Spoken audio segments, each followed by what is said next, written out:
entrepreneur consacré à la mise en avant des produits, des services des entrepreneurs africains. Mark Thune, auteur américain à l'origine du célèbre dessin animé Tom Sawyer qu'on connaît tous, lançait ce message fort, je cite « À chaque fois que vous vous retrouvez du même côté que la majorité, il est temps de prendre du recul et de réfléchir. » Fin de citation. Notre invité du jour, lui, il est parti d'un travail de recherche-découverte, de diagnostic dans le domaine de l'entrepreneuriat rural, de l'entrepreneuriat agricole, pour comprendre pourquoi ce domaine à fort potentiel a des difficultés à décoller en Afrique et dans nos pays. Il viendra avec nous tout de suite, mais avant, faisons cette petite pause.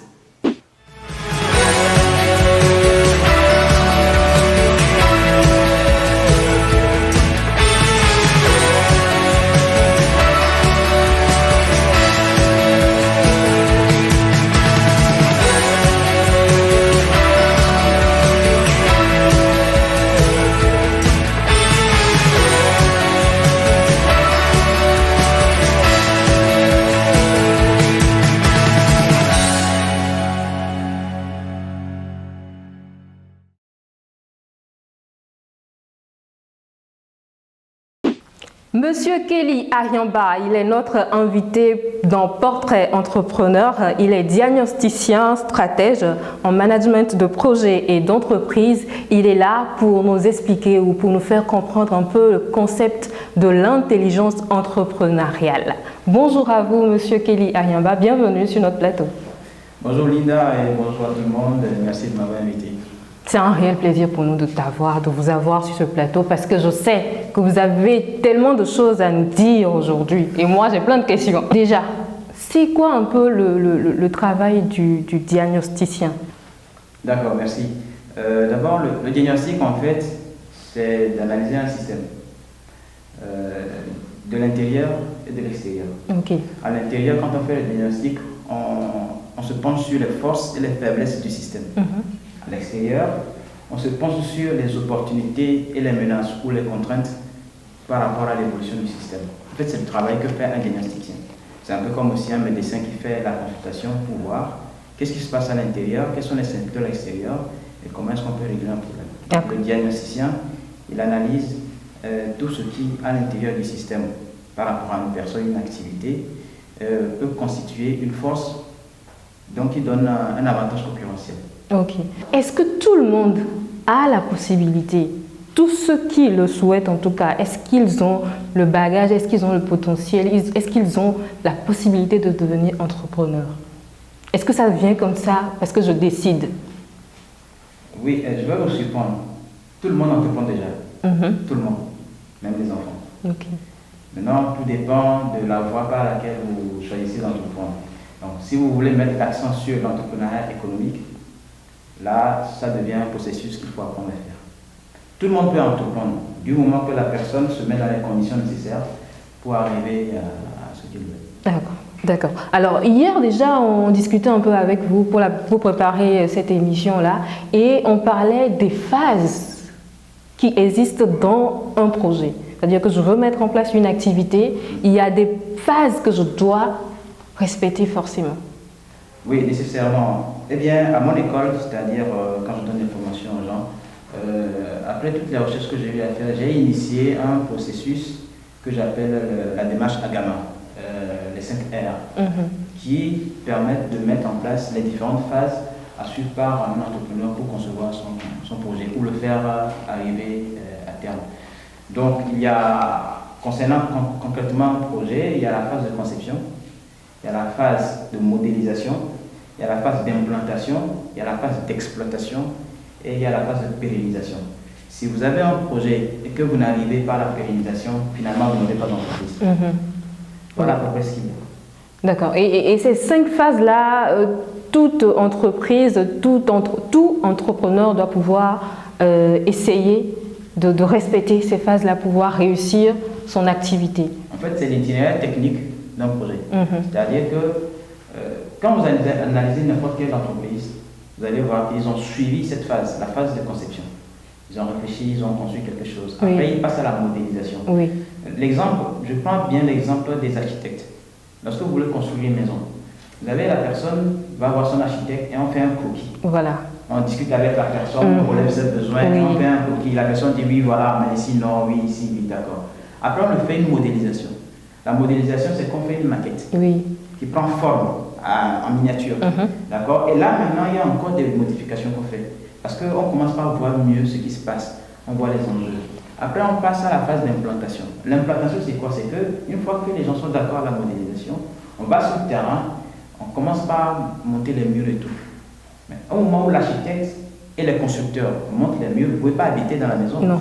C'est la phase implantation. C'est-à-dire qu'on monte les murs, on installe la tuyauterie, l'électricité, on installe tout ce qu'il y a comme cuisine, on fait les aménagements intérieurs, tout ça, on met tout en place. Parfois, on dit on fait une installation clé en main. L'exploitation, c'est quand vous venez maintenant habiter l'immeuble.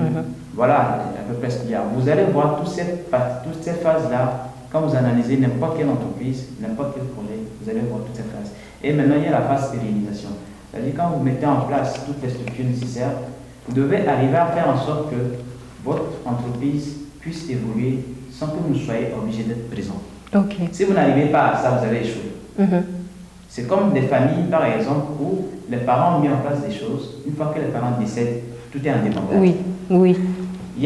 On perd la trace des gens.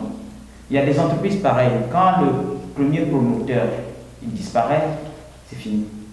Mais pourquoi les autres arrivent à le faire? En conclusion, que doit savoir un candidat qui veut entreprendre? Qu'est-ce qu'il doit savoir avant de commencer sa démarche? D'accord. Il y a plusieurs choses à savoir. Mais principalement, je l'ai dit tout à l'heure, le candidat à l'entrepreneuriat doit connaître l'itinéraire technique de la mise en œuvre d'un projet. C'est-à-dire les différentes phases que j'ai citées. Il faut que la personne en soit consciente dès le départ. Il faut passer par une phase de conception, aller ensuite à une phase de modélisation, aller après à une phase d'implantation, une phase d'exploitation et la pérennisation. Bon, maintenant, certains vont vous dire, oh, mais non, quand j'ai un projet, je peux commencer tout de suite. C'est vrai, vous pouvez commencer tout de suite. Mais en commençant, vous devez savoir dans quelle phase vous êtes. Vous ne pouvez pas commencer par élever des murs d'une maison si vous n'aviez pas de plan. Vous risquez à tout moment de faire encore des adaptations, des corrections, etc. Parfois, ça va vous coûter beaucoup plus cher que si vous avez fait une préparation. D'accord? Donc, il faut connaître cet itinéraire-là. Bon, ça, la deuxième chose qu'il faut savoir, connaître l'itinéraire technique de la mise en œuvre d'un projet, c'est une chose. Mais arriver à mettre ça en application soi-même est une autre chose. Vous devez aussi savoir que dans un projet ou dans une entreprise, la vie d'une entreprise, il y a plusieurs aspects. Il y a l'aspect entrepreneurial même, il y a l'aspect technique. C'est-à-dire, prenons quelqu'un qui voudrait faire par exemple je vais prendre dans les médias, un photographe ou quelqu'un qui veut monter des plateaux comme ça. Cette personne, elle connaît très bien comment manipuler les machines. Mais pour en faire une entreprise, il y a ce que nous appelons l'administration. Il y a l'approvisionnement. Il y a la production même, le réglage des choses. Comment faire les choses dans les temps. Parce qu'après, au-delà, il y a ce que nous appelons la valeur ajoutée.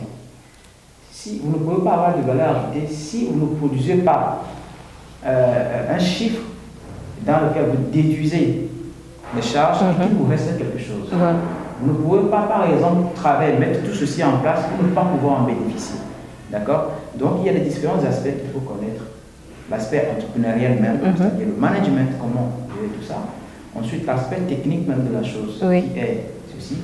Et il y a aussi d'autres aspects que vous devez connaître, l'aspect financement. Quand on parle de financement, il ne s'agit pas seulement de l'argent. Comment vous arrivez à mettre tout ça en œuvre? Financer une activité ne veut pas dire que vous avez l'argent. Quelqu'un qui vous donne une table vous a financé. Quelqu'un qui vous conseille seulement vous a financé. D'accord? Parce qu'on peut évaluer tout ça un peu en argent. Là, quand on parle d'argent, l'argent n'est qu'un outil. Après. Et quand on parle de budget, le budget n'est que la traduction financière de tout ce que vous mettez en œuvre pour arriver à vos fins. Beaucoup de choses à savoir, beaucoup de choses à savoir. Donc l'entrepreneur doit connaître ces choses dès le départ et maintenant se lancer sur le terrain. Alors, qu'est-ce que c'est quoi l'intelligence entrepreneuriale?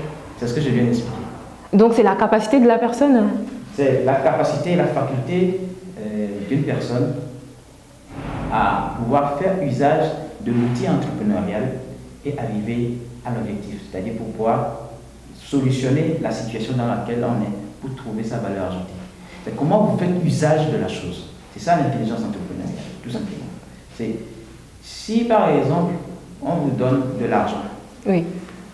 comment vous arrivez à combiner les différentes ressources que vous mobilisez. L'argent qu'on vous a donné, comment vous arrivez à en faire usage de façon à pouvoir sortir quelque chose. C'est ça l'intelligence entrepreneuriale. Et je pense que beaucoup d'entre nous, nous n'avons pas cette connaissance-là en amont, avant le démarrage de nos activités. Bon, oui et non. Oui, parce que si on prend en compte les résultats que les gens obtiennent, on peut le dire. Oui. Non, parce qu'en fait, parfois les gens ont tout ça. Mais c'est la précipitation qui fait qu'ils commettent des erreurs ou ils tombent. Parfois, c'est le doute. Oui. Parfois, c'est la peur, tout simplement. Et parfois, c'est le manque d'encadrement. On a Oui. cette intelligence-là. On a juste besoin d'un petit levier. Une fois qu'on nous donne le levier, ça y va. Aujourd'hui, je suis devant pour entendre parler, mais il faut savoir que ça m'a coûté 26 ans de pratique, de recherche, Oui. de choses. J'ai eu des gens sur mon parcours avec qui j'ai discuté, j'ai pris des choses. Mais cependant, ça n'a pas été un mentorat direct, par exemple. Donc, moi, j'avais pris sur moi de faire vraiment ce travail de recherche pour comprendre comment les gens arrivent à mettre en place des grands groupes d'entreprises. Et en 2020, j'ai mis fin à ma recherche. Maintenant, je me mets à disposition, comme aujourd'hui, pour partager tout ce que j'ai eu à acquérir. D'accord. Alors, ça veut dire, je comprends par votre dernière intervention que vous-même, vous travaillez déjà sur un certain nombre de projets où vous avez eu à faire vos recherches par rapport à un projet. Alors, sur quel projet vous travaillez actuellement? Il faut comprendre une chose. On parle toujours mieux de ce qu'on connaît. Voilà. Je ne peux pas parler de l'intelligence entrepreneuriale si je n'ai pas mis en application des choses. Par exemple, j'ai déjà développé, j'ai créé un cabinet déjà depuis 2007. J'ai eu des difficultés à avoir de la clientèle parce que les gens à l'époque ne valorisaient pas le travail intellectuel. Après, j'ai réfléchi, je me suis dit, bon, puisqu'on parle mieux de ce qu'on connaît et les gens ont besoin de voir du concret, Oui. alors je me suis lancé dans un projet agricole, la riziculture, pour mettre en pratique ces connaissances et montrer. Voyez-vous, en 2014, j'ai démarré.